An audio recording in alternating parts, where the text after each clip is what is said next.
جن پہ قرضے ہیں نا، جو تنگ دست ہیں، جو روز رکے بھیجتے ہیں دعاؤں کے کہ بڑی پریشانیاں، وہ وظیفہ سنیں، وہ وظیفہ سنیں۔ ہمارے زمانے میں وظیفے لینے کا رواج نہیں، تویز لینے کا رواج ہے۔ لینا چاہیے، تویز بری چیز نہیں، اچھی چیز ہے، لیکن زیادہ کام برکت والا کیا ہے؟ اللہ اللہ کرنا۔ ایک تابعی بزرگ، تابعی ہیں، صحابی کے شاگرد ہیں، فرماتے ہیں میں مسجد اقصی میں گیا، فلسطین میں مسجد اقصی میں، ایک شخص کو میں نے دیکھا، بڑا نورانی چہرہ اس کا، اور بڑا اس کے وجود کے اندر عجیب سی کشش، خوشبو دور تک پھیلی ہے۔ وہ بندہ نا نماز نہیں پڑھ رہا تھا، سجدے ہی کرتا جا رہا تھا، ایک سجدہ، دوسرا سجدہ، تیسرا سجدہ، اور سجدہ کرتا تو دیر تک سجدہ کرتا، پھر سجدہ کرتا تو دیر تک۔ کہتے ہیں جب وہ فارغ ہوا تو میں نے گزارش کی، کہتے ہیں جب وہ فارغ ہوئے تو میں نے گزارش کی، میں نے کہا بزرگوں ایک بات پوچھنے کو دل کرتا ہے۔ انہوں نے کہا پوچھو۔ کہنے لگے آپ اتنے سجدے کیوں کرتے ہیں؟ کہتے ہیں میں نے پوچھا تو بزرگوں نے رونا شروع کر دیا، اتنا روئے کہ ہج کی بد گئی۔ پھر میں نے کہا حضور میں نے کوئی غلط بات پوچھ لی، آپ تو پریشان ہو گئے۔ کہنے لگے پھر رونے لگے۔ میں نے پھر کہا حضور آپ، میں نہیں پوچھتا سوال، کرتے پھر رونے لگے، 3 دفعہ روئے تو کہنے لگے سنو میں رسول اللہ کا صحابی ہوں، میں نبی پاک کا، میں نے اپنے حبیب سے سنا ہے کہ جب کوئی بندہ رب کو ایک سجدہ کرتا ہے تو اللہ اس کے گناہ معاف کرتا ہے، ایک سجدہ کرتا ہے تو اللہ کیا کرتا ہے؟ بولیے، اللہ گناہ بھی معاف کرتا ہے، رب اسے نیکی بھی عطا کرتا ہے، اور اپنی بارگاہ میں اس کا درجہ بھی بلند فرماتا ہے۔ ایک سجدہ اور 3 فائدے، گناہ بھی معاف ہوئے، نیکی بھی ملی، اور درجہ بھی بلند ہوا۔ کہتے ہیں یہ کہہ کے بزرگ پھر رونے لگے۔ جب وہ خاموش ہوئے تو میں نے کہا حضور اگر ناراض نہ ہوں تو مجھ پر تو کیفیت ہی عجیب طاری ہو گئی ہے، آپ کے اس رنگ نے میرا بھی رنگ بدل دیا ہے، پوچھ سکتا ہوں آپ کون ہیں؟ پوچھ سکتا ہوں آپ کون ہیں؟ کہتے جب میں نے سوال کیا تو انہوں نے پھر آنسو پونچھے، کہنے لگے میں رسول اللہ کا نوکر ابو ذر غفاری ہوں، میں ابو ذر غفاری ہوں، میں اپنی زندگی سجدے میں بتانا چاہتا ہوں، میں وقت اللہ کے حضور سجدہ کر۔ ہمارے ہاں میں نے اس دن بھی کہا تھا، ہمارے ہاں لوگوں نے بہانہ بنا لیا ہے حضور بخشوا دیں گے، محفل نعت 6 گھنٹے کی، نماز 5 منٹ کی، حضور بخشوا دیں گے۔ سنو نا جنہیں حضور بخشوا رہے ہیں، حضور انہیں بتا کیا رہے ہیں؟ حضور انہیں بتا کیا رہے ہیں؟ اللہ اکبر، کیا انداز ہے۔ حضرت ربیہ بن کعب کہتے ہیں میں حضور کو وضو کرایا کرتا تھا، بخاری مسلم میں۔ ایک دن حضور نے فرمایا سل یا ربیہ، ربیہ کچھ مانگ لو، تو کہتے ہیں میں نے مانگا تو پھر میں نے بھی وہ چیز مانگی جو سب سے قیمتی تھی۔ میں نے کہا حضور جنت میں وہ والا مکان چاہیے جس کی دیوار کے دوسری جانب آپ کا حجرہ انور ہو، جس کی دوسری سائڈ پہ آپ کا گھر ہو، تو اڈی میری کاند سانجی ہو گئی، وہ والا مکان چاہیے۔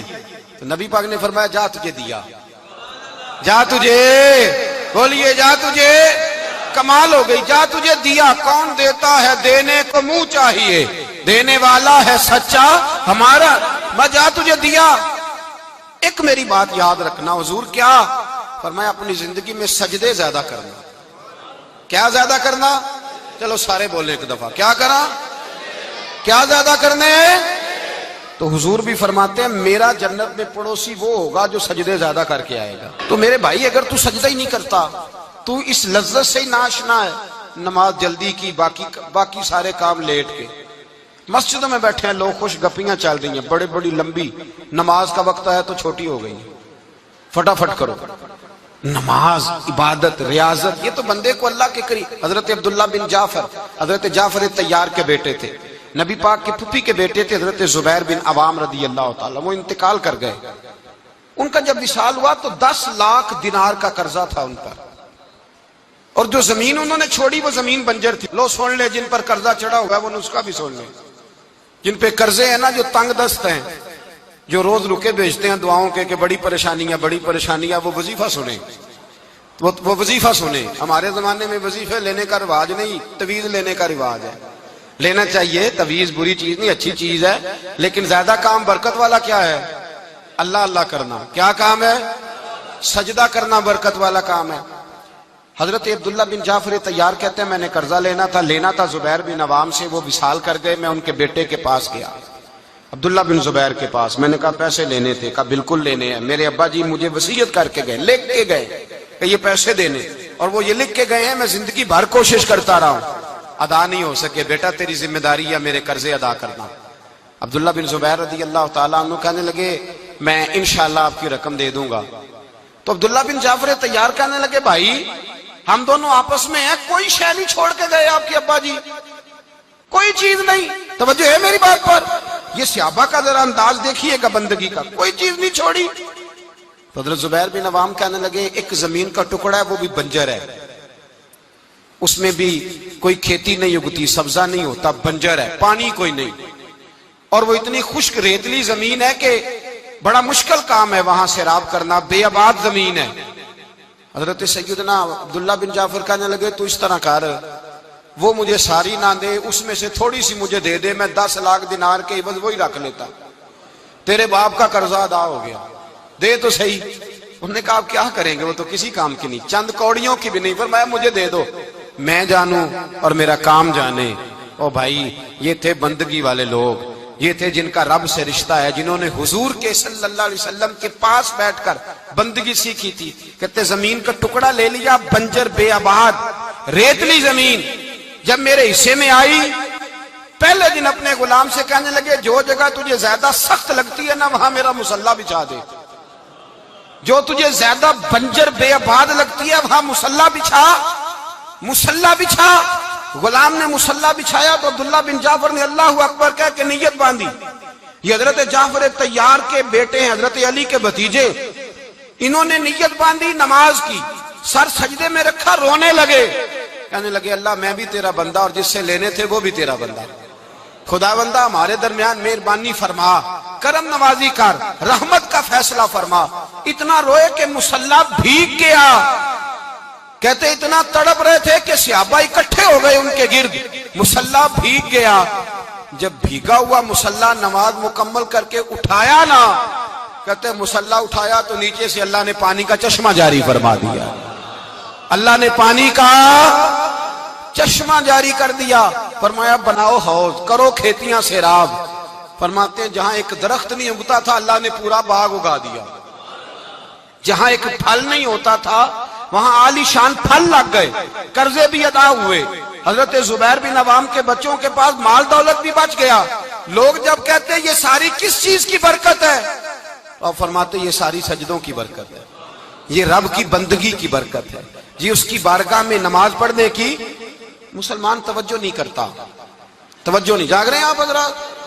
یہاں کوئی حکومت اعلان کرے نا کہ ہر نماز کے بعد 500 روپیہ, کتنا جی؟ میرے خیال کسی بھی نہیں ہونا مسیح جی, آن گے کہ نہیں؟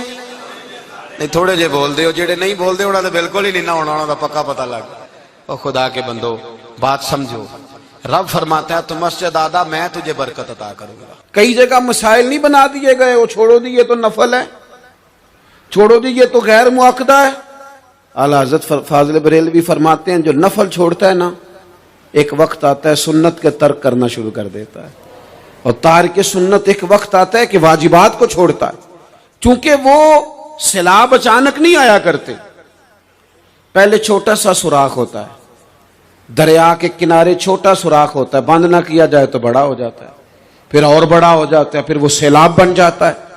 کیا ہوتا ہے کہ جب ہم دیر کرتے ہیں, آپ دیکھ لیں دنیا داری میں لوگ کتنے آگے نکل گئے, کتنے دنیا داری کی جو چیزیں آئیں وہ غالب ہو گئیں. میں آپ سے پوچھا ہوں جتنے لوگوں کے پاس موبائل ہیں اتنے لوگ نمازی بھی ہیں؟ موبائل بعد میں آ کے غالب ہو گیا سب پہ, اور نماز آپ یہ ایوریج نکالے نا, جتنے لوگ فیس بک پہ ہیں اتنے لوگ دینی تعلیم کے میدان میں بھی ہیں, پڑھنے پڑھانے کا مزاج بھی رکھتے ہیں. جتنی نصیحتیں کرنے میں آج لوگ نکلے ہوئے ہیں, کیا اتنی خیر بھی دنیا میں بٹ رہی؟ جتنی جدید ٹیکنالوجی آ گئی سب ہم نے حاصل کر لی, بری بات نہیں, ٹھیک ہے, اچھی بات. لیکن سوال یہ ہے کہ وہ باتیں جو سالوں سے ہو رہی ہیں اور جو ہمارے دین کے فرائض میں شامل ہیں ان پر عمل کب ہوگا؟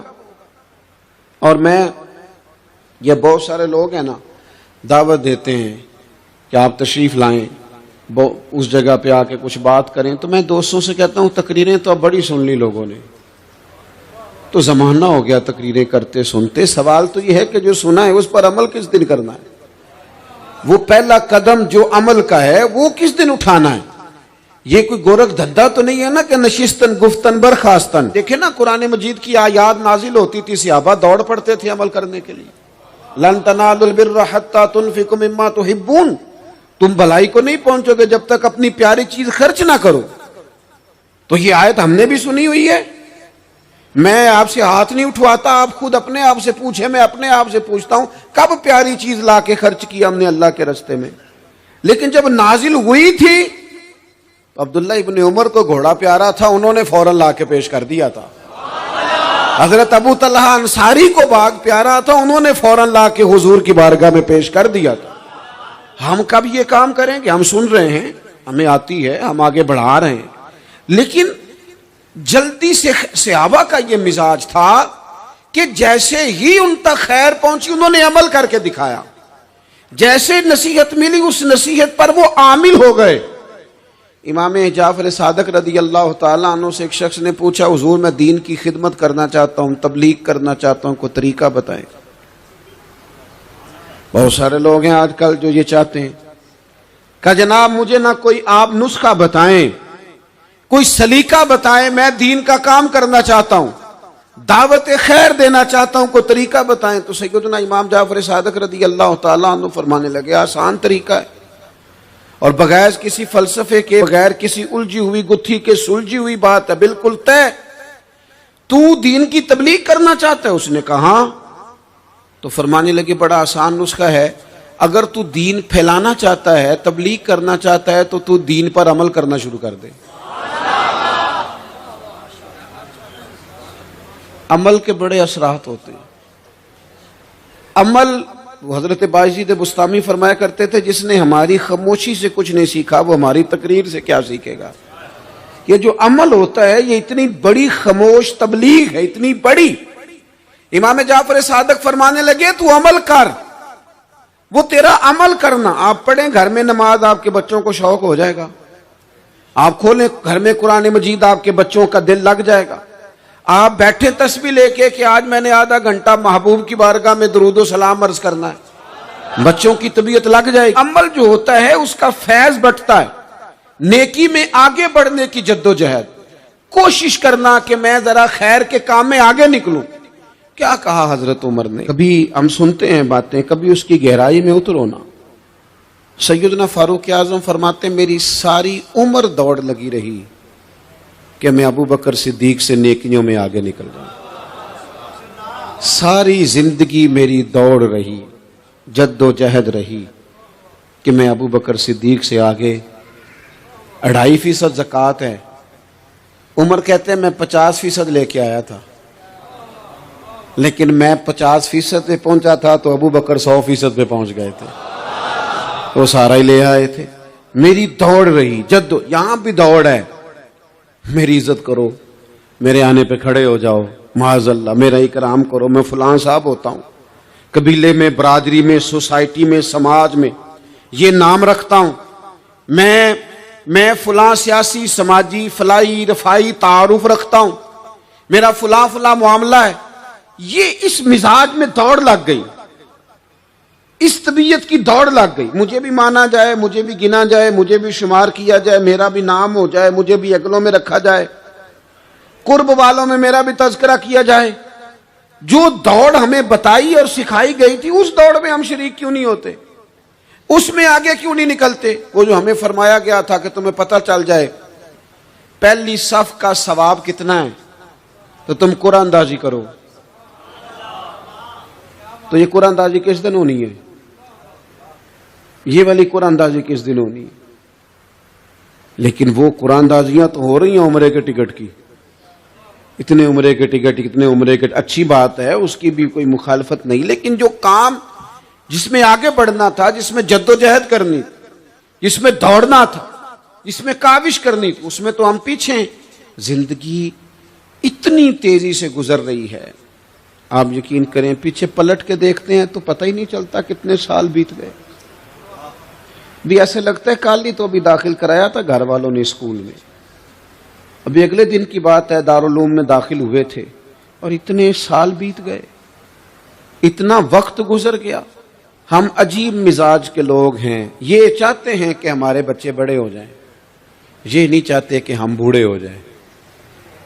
دیکھیں اگر بچے بڑے ہوں گے تو لازمی نتیجہ ہے کہ ان کے بڑے، لیکن ہم دونوں باتوں میں اپنا مزاج رکھتے ہیں. بچے بھی بڑے چاہیے ہمیں اور ہم خود بھی اپنے آپ کو بوڑھا تسلیم کرنے کو تیار. ماشاءاللہ جی میرا بیٹا جوان ہو گیا، تو جناب آپ کیا ہو گئے؟ اب آپ بھی تو بتائیں نا، آپ کہاں پہنچ گئے؟ وہ کیا دور تھا جب کہتے تھے میرے بیٹے کو میرا جوتا پورا آنے لگا ہے. جیسے جیسے بچے بڑے ہوتے تھے